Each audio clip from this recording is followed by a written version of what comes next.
அருமையான இந்த அருமையான சந்தர்ப்பத்தை தேவன் நமக்கு கொடுத்தபடினால் தேவனை நன்றி உணர்வோடு தெரிகிறேன், ஸ்தோத்திரிக்கிறேன். தேவனுடைய வார்த்தை நாம் கவனிப்பது நல்லது. எனக்கு கொடுத்த வார்த்தைகளை உங்களோடு கூட பகிர்ந்து கொள்வதிலே பெருமிதம் கொள்கிறேன். தேவன் கொடுத்த நல்ல இலக்கணம் ஆசியோத்திரம். இன்றைக்கு தேவன் நாம் கொடுத்த சில வார்த்தைகளை நாம் பார்க்கலாம். அறிஞர் நீதிமொழிகள் 14ஆம் அதிகாரம் 30ஆம் வசனம். சொஸ்த மனம் உடலுக்கு ஜீவன், பொறாமையோ எலும்பு. சொஸ்த மனம் என்னதுக்கு?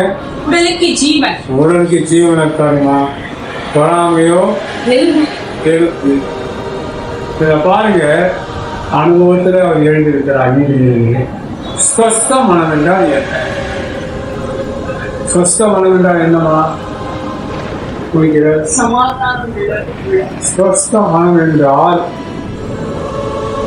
அது நல்ல உள்ளம்னு சொல்லுவாங்க. அவங்க சொந்த புத்தியே இல்லாத சொஸ்த புத்தி இல்லை.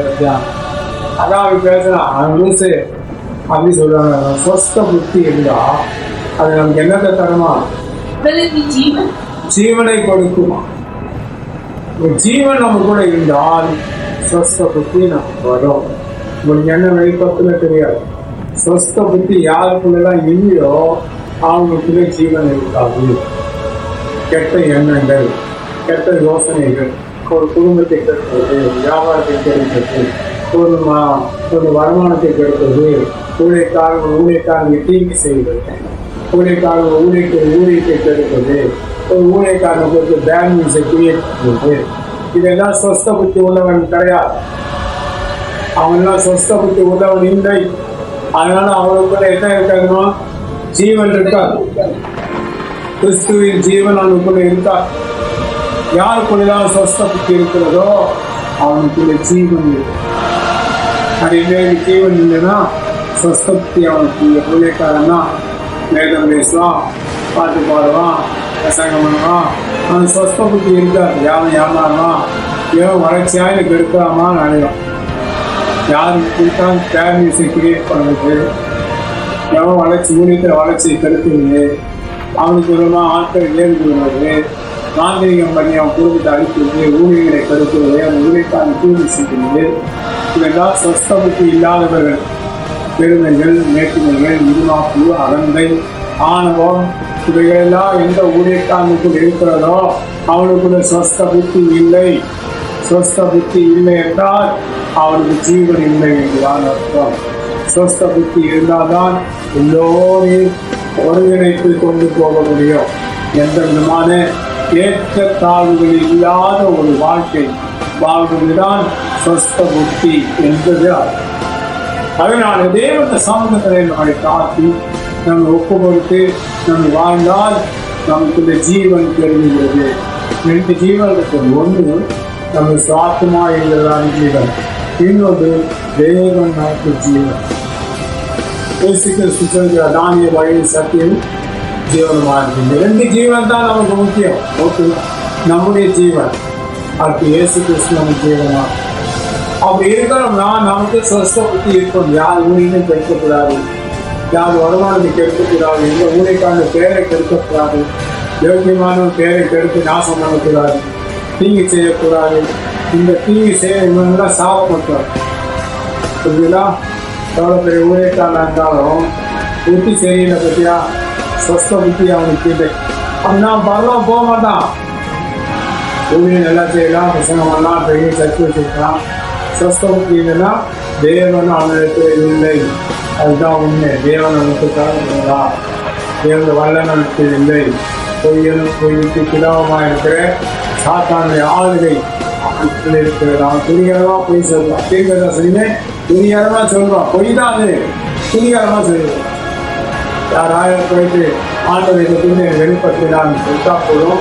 அதெல்லாம் கேதர் பண்ணிட்டு கர்த்தர் எனக்கு இதை வெளிப்படுத்தினா மற்றவர்களுக்கும் வெளிப்படுத்தி இருக்கிறார். இவரை காட்டி வச்சு திட்டங்களும் தெரியும். புது வருஷத்துல கடவுள் வெளிப்படுத்தினார்.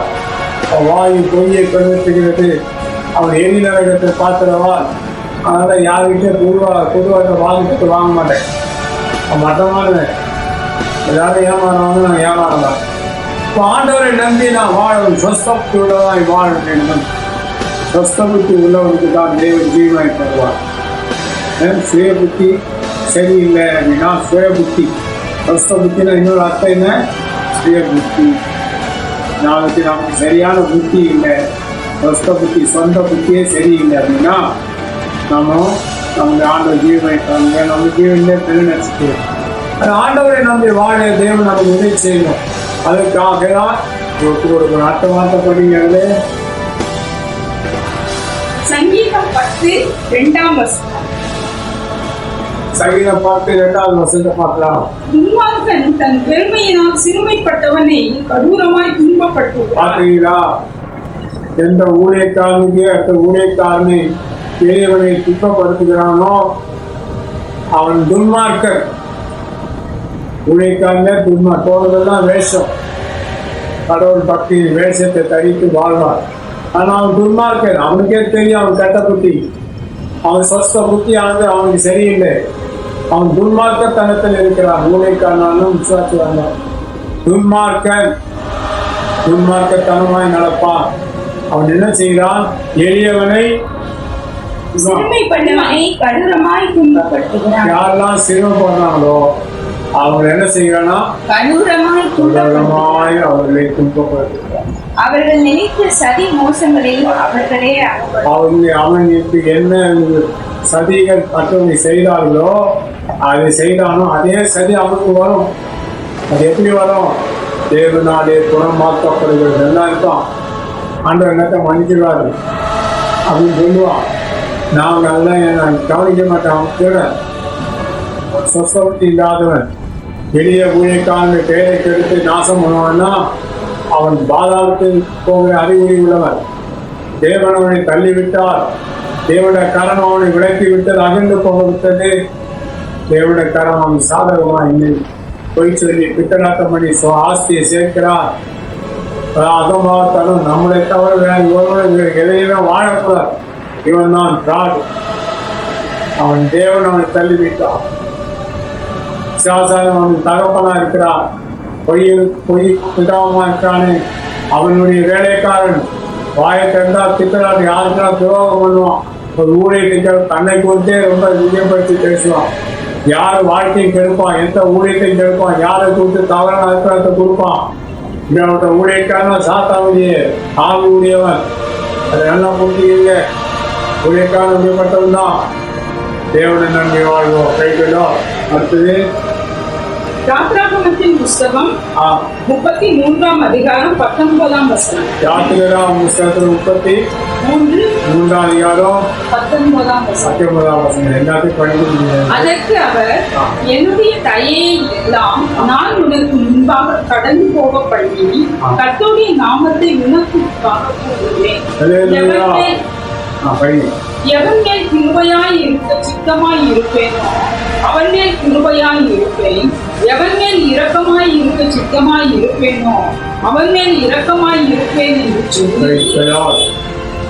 யார் மேல தேவன் இரக்கமா இருக்க சித்தமா இருக்கிறாரோ அவன் புத்தி சொஸ்த புத்தியா இருக்கு. அவன் கெடுக்க மாட்டாங்க யாரையும். யார் ஊழியத்தில் கெடுக்க மாட்டான், யார் புத்தியும் கெடுக்க மாட்டான், பொது ஆலோசனைகள் தரமாட்டான். எனக்கு பல பேர் சில தப்பாக பேசுகிறான். அதுக்கு நான் என்ன பதில் சொல்றது? பிள்ளைங்க எழுதிட்டான், யூடியூப்ல போடுறேன். என் பேரை கெடுத்தவங்கெல்லாம் எனக்கு தெரியும். அவன் சரியில்லை, சொசத்துக்கு போடுவான் கிடையாது. தேவையான ஜீவன் அவனுக்குள்ளே கிடையாது. என்னை கொஞ்சம் கொஞ்சமாக ஒடுக்கி என்னை கொண்டுவான். இங்கே இவன் நிலைமையே பரிதாபமாக இருக்கும்.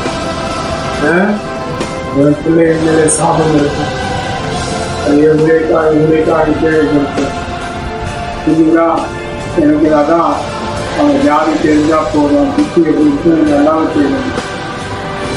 யார் கதையாக இருக்கும், யார் இடத்துல பழகணும். ஏன்னா திருநெல்வேலிக்கு போனீங்கன்னா ஜாதி தான் முக்கியம். வீட்டில் எவ்வளோ குடும்பம் தான் ஜாதி. திருநெல்வேலியில மாந்திரிகத்தை கையாளாத ஆட்கள் யாருமே இல்லை. ஒருத்தனுக்கு ஆளுங்களுக்கு ஊழியக்கானே இன்னொரு மந்திரவாதி பேரை கொடுத்துருக்கான். அந்த மந்திரவாதி பேர், அந்த மூசாரி பேரு ஒரு ஆளை கொடுத்துருக்கானா, அவன் எப்படி இருப்பான் அந்த ஊழியக்காரன், அதை வச்சுதான் அவன் ஊழியம் செய்யறான். புரியுதா? மாந்திரிகத்தை வைத்துக் கொண்டு ஊழியத்தை கட்டினவர்களே எனக்கு தெரியும். அந்த ஊழியம் ஒரு நாளும் மறுரூபம் இருக்காது. பிரசங்கம்லாம் பாட்டு பாடலாம், மறுரூபம் ஒருத்தரையும் அவன் மறுரூபப்படுத்த முடியாது. அவனுக்கே பரிதாபம். அந்த மாதிரி ஊழியக்காரனை கண்டா நான் பழகணும், எவ்வளோ பழகினாலும் கற்பனை எனக்கு அந்த அவசியம் இல்லை. தேவனை நம்பி வாழ வேண்டும். படிக்கிறாத்து சங்கீதம் 32 வசனம், 32 அதிகாரம், சங்கீதம் 32 8 வசனம். 32 8 வசனம். நான் உனக்கு போதித்து நீ நடக்க வேண்டிய வழியை உனக்கு காட்டுவேன், உண்மையில் என் கண்ணை வைத்து உனக்கு ஆலோசனை சொல்லுவேன். பாருங்க, தேவனுடைய கண்கள் நம் மேலே இருக்க வேண்டும். நற்புத்தி உள்ளவர்களாக இருந்தால் தேவனுடைய கண்கள் நம் மேலே இருக்கும். ஞானசாமி எப்படி அபிஷேகம்லாம் பெற்றுட்டேங்க, அந்நிய பாஷெல்லாம் பேசுறேங்க, கேட்க தட்சணமோ சொல்றேங்க, நற்புத்தி இல்லையே. அப்ப தேவனுடைய கண்கள் உன் மேல எப்படி பதைக்கப்பட்டு இருக்கும்? என் வீட்டுல இருந்து பசங்க ஸ்டேஜ் பசங்க வேற இருந்தா, ஸ்டேஜ் பசங்க வேற. தேவனுடைய கண்கள் ஒரு மனிதன் மேல் பதைக்கப்பட்டு இருக்க வேண்டும் என்றால் அவன் நற்புத்திசாலியாய் வாழ வேண்டியது அவசியம். அப்படிப்பட்டவர்களுக்குள்ளே தேவன் கிருபை அவனை மறுரூபப்படுத்தி வாழ வைக்கும். அவனே தேவனவர் பேசுகிறது வரைக்கு செல்வானே இல்லாமல் துர்புத்திசாலி செல்வது இல்லை. இது மேல பேசணும். இந்த கொஞ்சம் வேகமா போயிருக்கு. அருமையானது தேவனுடைய கிருபை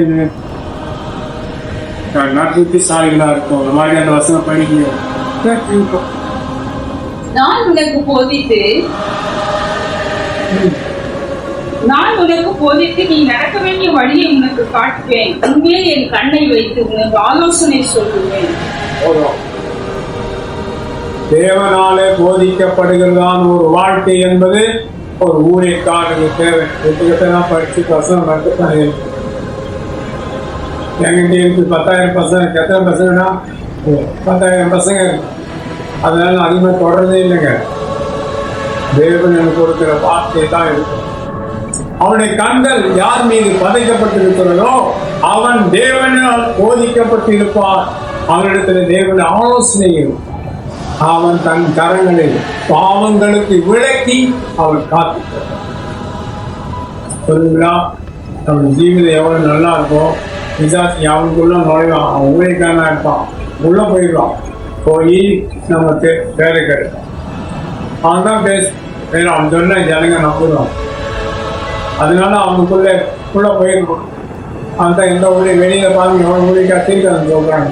அவனுக்கவே மாட்டேன், இல்லை அவரு வராது இவரு வராது, சட்டம் பண்ணவே மாட்டேன். காரணம் என்ன? தேவனுடைய கண்கள் என் மேலே படுகிறார். தேவனுடைய ஆலோசனை எனக்கு கொடுக்கப்படுகிறது. தேவனுடைய நடத்திக்கு எனக்குள்ள இருக்கு. இதுதான் எனக்கு முக்கியம். வேற ஒன்று.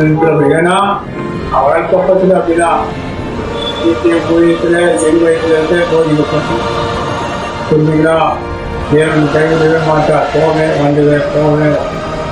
17 வயதில் ரட்சிக்கப்பட்டவனே அங்கே தான் போனேன். டிடிஎம்ல தான் இருந்தேன். எல்லாம் கிடைச்சிருந்த வேலையை விட்டுட்டு அங்கே தான் போனேன். தேவனால் போதிக்கப்பட்டு வாழ்ந்தேன். இப்போ தேவனுடைய கிருபையிலே வாழ்க்கை தேவனுடைய ஆலோசனை, தேவனால் வருகிற ஆலோசனை, அவனிடத்தில் போதனை கேட்டு நான் வாழணும். சீக்கிரமில் போதனை கேட்டேன். வெளியே வந்து யார் இடத்துல போதனை கேட்டேன். ஒரு இடத்துல பயந்துட்டாலும் தத்துறாங்க உட்காந்து 3 ஸ்திரீகளை பற்றி பேசினேன். ஒரு ஸ்திரீ மரியாதை ஆகிய ஸ்திரீ, இன்னொரு ஸ்திரீ சூரியன் அந்த ஸ்திரீ, 3வது ஸ்திரீ மதுபானத்துக்கு ஸ்திரீ. 3 ஸ்திரீயும் ஒன்றுதான் சொல்லித்தான் வைப்பேன். ஒன்னே ஏற்று எவையா அவனுக்கு வேதம் சொல்லி கொடுத்தான். மரியாதை இயேசு கிறிஸ்து வெளிப்படுவதற்கு தேவன் மரியாதை உபயோகப்படுத்தினார். சூரியன் அணிந்த ஸ்திரீ அது மணவாட்டி சபை. மதுபானத்தை வைத்திருந்த ஸ்திரீ கைவிடப்பட்ட போன சபை. அது வந்து வேசியின் சபை. கைவிடப்பட்டு போனார்.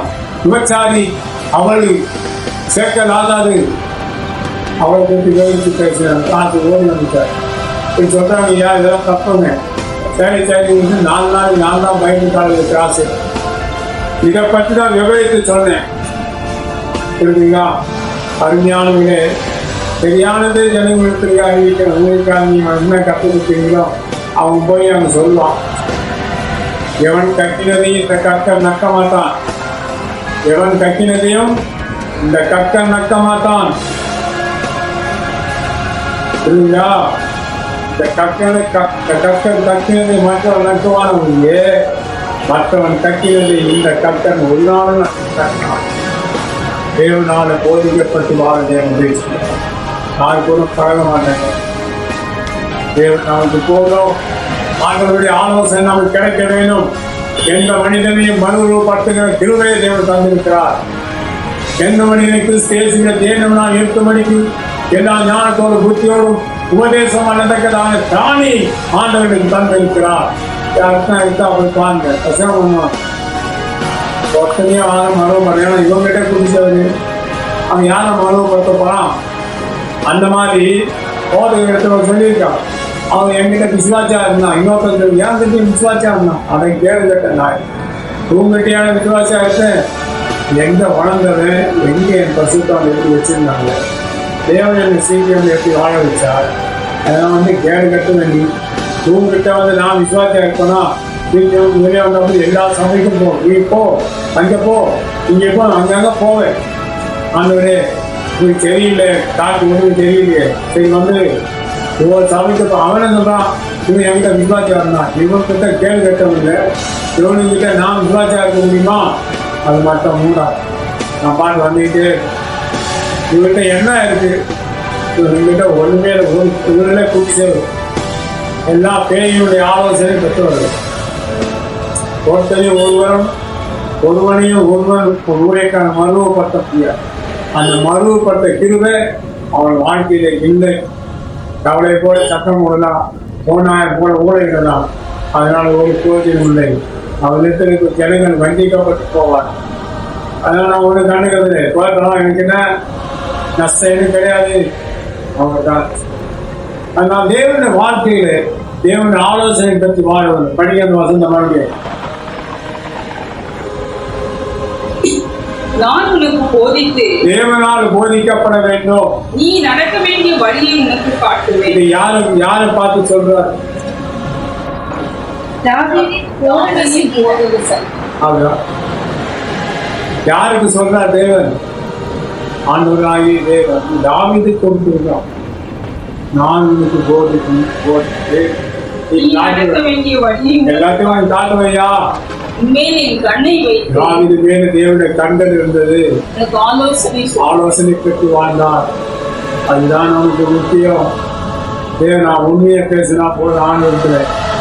நான் உண்மையை தான் பேசுகிற ஆண்டு இருக்கிறேன். ஒரு ஆலோசனை பெற்று வாழ தேவன் நமக்கு உதவி செய்வார். தேவனுடைய கடத்துல கொடுக்கும். என்ன வசனம் இருப்பாங்க? யோவான் எழுதின சுவிசேஷம் 1ஆம் அதிகாரம் 9வது வசனம். உலகத்திலே வந்து எந்த மனுஷனையும் பிரகாசிப்பிக்கிற ஒளியே அந்த மெய்யான ஒளி. அதுதான் இயேசு கிறிஸ்து. உன் மேலே அவர் கண்ணை வைத்து உனக்கு ஆலோசனை தருவார். உன் வழிகாட்டியா இருப்பார். வழிகளை காண்பிப்பார். உன்னை பிரகாசிக்க பண்ணுகிற தேவன் உன்னை பிரகாசிக்க பண்ணுவார். உன்னை தேவன் ஆதரித்து வழி நடத்துவார்.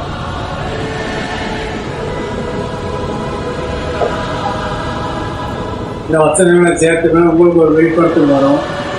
இதை விட நல்லா பிரசவம் பண்ணலாம். எனக்கு பேச முடியல. எங்கள் கற்பார் ரொம்ப மக்களாக நானும் வேதத்தை பார்த்தேன்னா எல்லாத்தையும் தெரிஞ்சுப்பட்டேன். கற்பார் பேச வசனம் எதுவுமே தெரியாது. கல்யாணமே தேவனுடைய கரம் நமக்கு சாதகமாக இருக்கிறது. நமக்கு அவர் உதவி செய்வார். தேவன் ஒருபோது கைவிட மாட்டார். தேவனுடைய திருவிழா நமக்கு இருக்கிறது. என்னால் சாப்பிட முடியல, நான் எழுதி நிற்க முடியல, அதுக்காக ஜோகம் முடியல. உங்களுக்கு பணம் வேணும், உங்களுக்கு உதவி செய்யுங்க. எல்லாத்துக்கும் பணம் இருந்தது, எல்லாருக்கும் கொடுத்தேன். வாங்கி சாப்பிட்டோன்னே பைத்தியக்கார பட்டம் காணிக்கு போயிட்டான். புளியக்காரன் வருவான், ஐயா ஐயாத்தான் வரலாம் எல்லாம் மருந்து கொடுப்போம். எனக்கு பைத்தியக்காரன் லூசு பசங்க போயிடலாம் கூடைக்காரன் தேவஜன கூடைக்காரங்க எச்சரிக்கையாக இருக்க ஒருத்தன் வந்து நிற்கிறானோ உங்களை ஏமாற்றி வாங்கி அவங்க தான் தொழில். இவங்களெல்லாம் யாரும் ஊழிக்கு கிடைச்சாங்கன்னு தெரியும். அதனால ஒரு ஊழியக்காரன் சொல்லுவதுதான் மாந்திரிகம் பண்ணினான். புரிஞ்சுங்களா? அவன் 2500 கேட்டுட்டான், இவன் 2000 தாரம் தெரியும். ஊழியக்காரன் மாந்திரிகம் பண்ணலாமா? அவன் தேவனுடைய தட்டி விட்டாரு. இது கஷ்டமான பெரியாரா ஒன்றும் இல்லையே. ஆணுங்க சாதாரண ஒரு ஜாதி விஷயம் தான். எனக்கு அழைப்புக்கு ஏற்ற ஜாதி விஷயம் தான் தேவனுடைய கருத்தில் சார்ந்து வாழ்வோம். தேவன் நமக்கு உதவி செய்வார். ஆணுடைய கண்களை நம் மேலே வைத்திருக்கிறார். சும்மா நாய் அழையக்கூடாது. தேவனுடைய கண்கள் உண்மையில பதைக்கப்பட்டிருக்க வேணும். தேவனுடைய ஆலோசனை வர வேணும்னா கண்டபடி அழிந்து தெரியாது. துணிகரமான பாவங்களை செய்யாது. தேவன் விளக்குவார். விலைக்கு காப்பாற்றி ஒப்பு கொடுக்க வேணும். அவரே நமக்கு வழிகாட்டியா இருக்க வேணும். அதுக்கு ஒப்பு கொடுங்க. இன்பங்களை தேடி ஓடாதீங்க. ஆண்டவரை நம்பி வாழுங்க. அவர் நமக்கு உதவி செய்வார். கண் மேலே கண்களை வைத்து ஆலோசனை கொடுப்பார். நம்மை தேவன் பிரகாசிப்பார். கண் என்றால் என்ன? ஒளியை வெளிப்படுத்துகிறது. தேவனை வெளிப்படுத்துவது. கண்கள் என்றால் தேவனை வெளியும் பெருசா இருக்குது. இந்த மாதிரி கண் பார்வையில்னா என்ன போகும்? ஆண்டுடைய கண்கள் நம்ம மேலே இருக்கிறதா தேவ ஆலோசனை நமக்கு வரும். இதற்காக கற்றுக்கொண்டா நான் உனக்கு போதித்து உன்னை வழிகாட்டுவேன். இவருக்கு பள்ளத்தாக்கில் ஒருவர் நடந்து போய் நீரூற்றை பள்ளத்தாக்கு ஒருவர் கடந்து போகணும்னா உண்மையே தேவனுடைய கண்கள் இருக்க வேண்டும். பாவங்கள் செய்ய ஓடாது. ஒப்படை கண்டா வழங்கிட்டு ஓடாது. கடத்திருக்காயா கொஞ்சம் பிளேடு போடுறோம் அவர்கிட்ட ஓடாது. உன் மனைவி இருக்கிறது சந்தோஷமாக பேராசப்படாத. இன்னொன்று கிடைச்சா நல்லா இருக்குமே. ரகசியம் ஆண்டவரை பார்க்க போறாங்கன்னா கண்டிப்பாக ஒரு நாள் பாப்பாக்கு கதை முடியும். அதான் தேவனை நடத்துவார். ஸ்திரீகளை கலைப்பட்டிருந்தா ஆட்டுக்குட்டியாக பின்பற்ற முடியாது. புரியுங்களா? சிவபடிச்சிக்கார ஆட்டுக்குட்டியாக பின்பற்ற முடியாது. கல்யாணமே பண்ண மாட்டேன்னு சொல்லுவேன். ஒரு பெண்ணை தொடர்ந்து பாவம் பண்ணிட்டானா ஆட்டுக்குட்டியாக பின்பற்ற முடியாது. கூட வந்த சகோதரனுடைய மனைவியே வச்சுக்கிட்டு இருக்கான். அவன் ஊழியக்காரன் வச்சுருந்தான். அவன் ஊழியம் எப்படி இருக்கும்? ஏமாற்றம். கூட வந்த சகோதரனுடைய மனைவியை வச்சுக்கலாமா? அது கல்யாணம் பண்ணி வாழல. கூட பிறந்த தப்பியோட மனைவியே வச்சுக்கிட்டான். அந்த ஊழியக்காரன் எப்படி பரலோகத்துக்கு போவான்? அவர் திருட்டு பெயர் திருடன். அப்படியேப்பட்ட எப்படி பரலோகத்துக்கு போக முடியும்? போக முடியாதுங்க. ஆண்டு நம்பி வாங்க. அதே மாதிரி ஊழியக்காரன் தான். விசுவாசியை வச்சுக்காதுங்க. விசுவாசமும் உங்களுக்கு புருஷனா வச்சுக்கலாமா? தப்பு தானே அது. ரிசீவ் பண்ண பரலோகத்துக்கு போக மாட்டேன். தேவனை நம்பி வாங்க. தேவன் ஒருபோது உங்களை கைவிட மாட்டார். ஆண்டவர் சீக்கிரம் வருவார். நம்முடைய தேவன் ஒரு நாள் பிரகாசிப்பிக்கப்படுவார். உங்கள் ஊழியத்தில் தேவன் பிரகாசத்தை தருவார். ஆண்டவர் ஊழியத்தை கடந்து வர உதவி செய்வார். நீங்க உடைய இடம் கொடுங்கள். தேவன் நம்மை ஆசீர்வதிப்பார். அல்லேலூயா. துதிக்கிறாங்களா? சகல தேவனே இரக்கம் உள்ள பிதாவே, இந்த நேரத்தில் சிறிது வசனம் தியானிக்கப்பட்ட ஸ்தோத்திரம். இன்டர்நெட் இல்லாத ஒரு பிரசங்கம் திருவிடைகளை காப்பாற்றும் இடத்தில் மன்றாடுகிறோம். வாக்கின் வளவினால் அடியனை நிரப்பி காத்துகிறோம். எல்லா அந்த காரணங்கள் அகுந்து என்று தருகிற இயேசுவின் நாமத்தில் கொழுந்து போல் சாத்தானே. பேய் கூட்டங்கள் பாதாளத்தில் கல்லுண்டு போவதா? அல்லேலூயா.